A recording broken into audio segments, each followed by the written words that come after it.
Good morning. It is day 3 on St Cuthbert's Way of my pilgrimage over this week.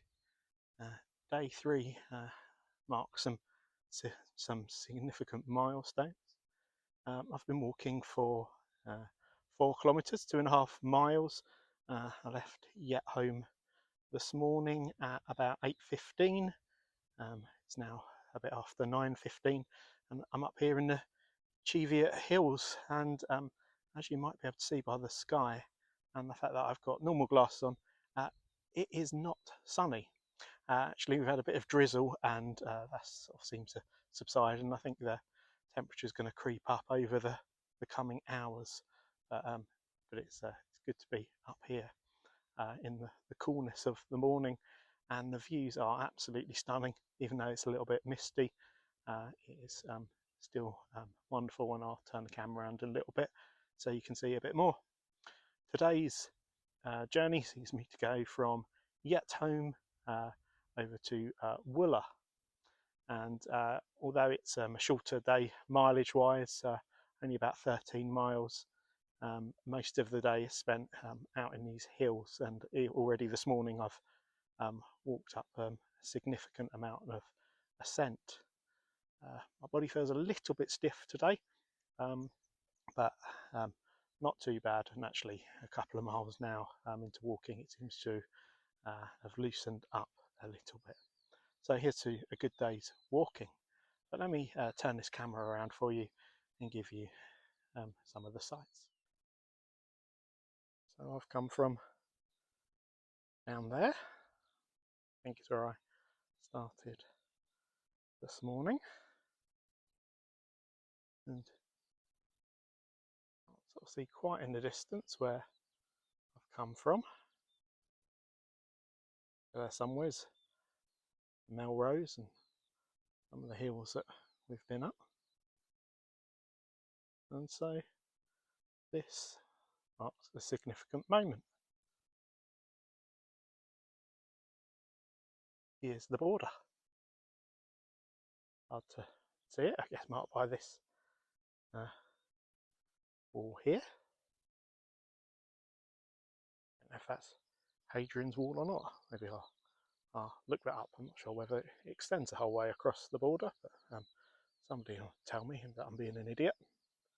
But this sign here marks the boundary as I move from the Scottish part of the pilgrimage and forwards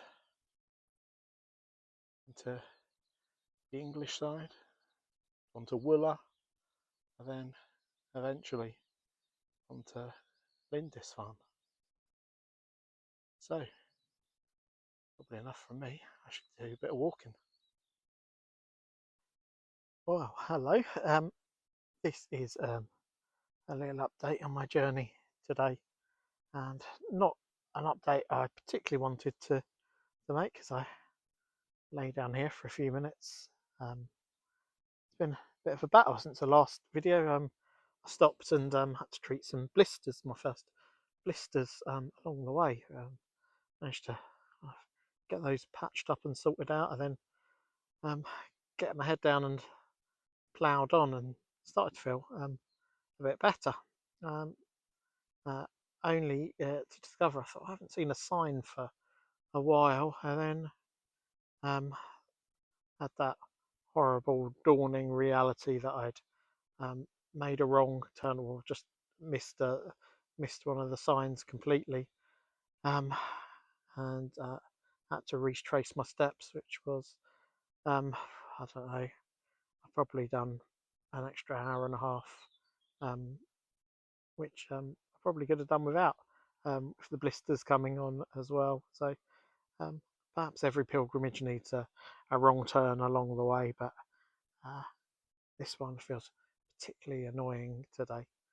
So I'm going to stop for a little while, regather my thoughts, have something to eat and drink, and then plod on in the right direction on the way towards Wooler. It's been a challenging day. It's been a really challenging day today. Today was supposed to be a bit of a shorter day and a bit of a break from the longer miles.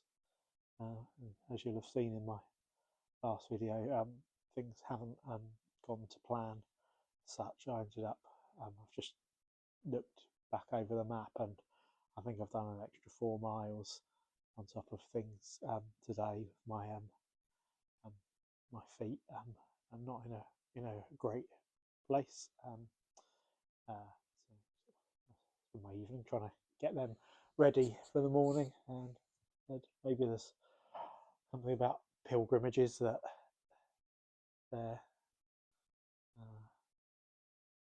reflective of life in the fact that they have their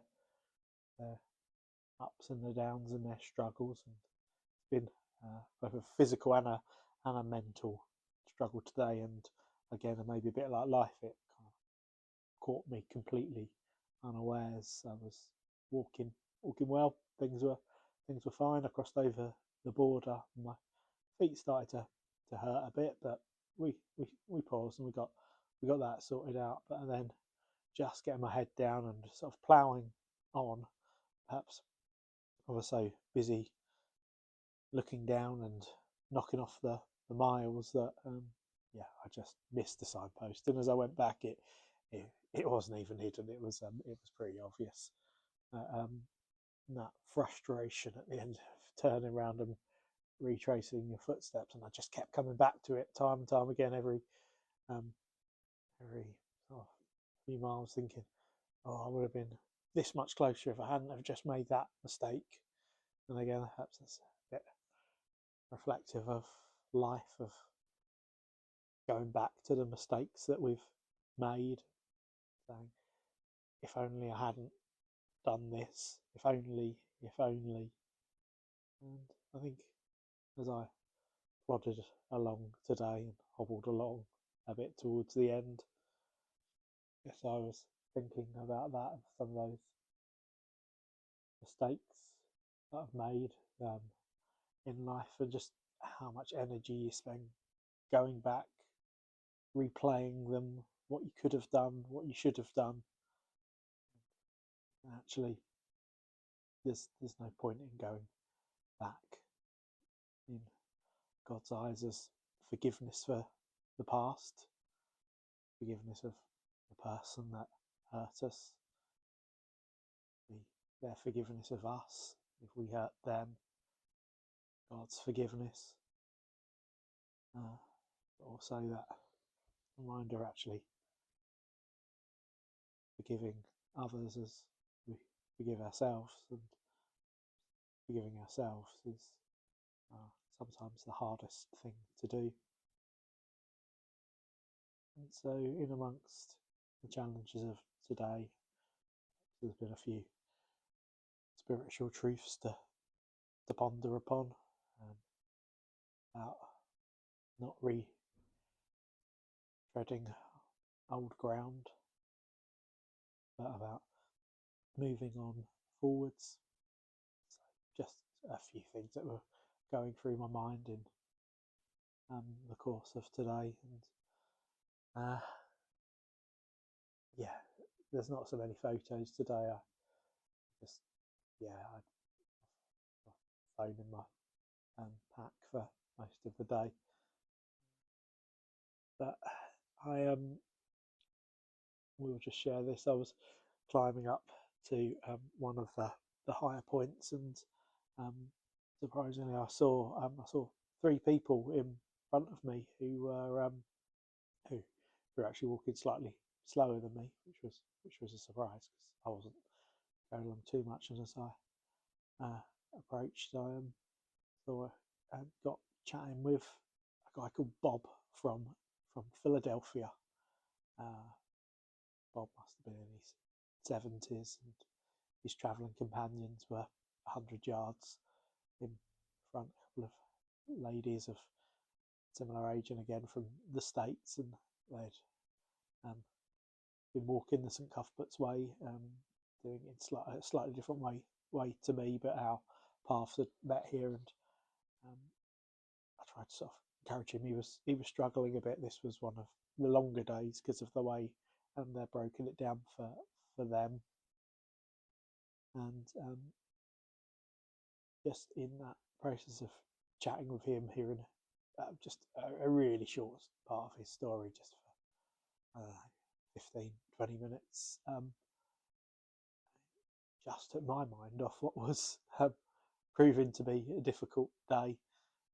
And I've walked pretty much constantly solo these days, but having that bit of companionship and company and a bit of a chat for a while, he was a blessing to me. Without probably knowing it, reminds me of that old bit in the Bible that talks about offering hospitality, because you may be entertaining angels unaware, and perhaps they were angels to me, and a reminder of small things that we do can have significant effects upon other people. Well, it's now time to do my evening things of washing my clothes out, trying to get them dry, and making sure I've definitely got dry socks for tomorrow, and refueling for the day ahead. So the path has been longer than expected, but we've made it. The pilgrim is weary, but he's hanging in there, and the pub is right next door.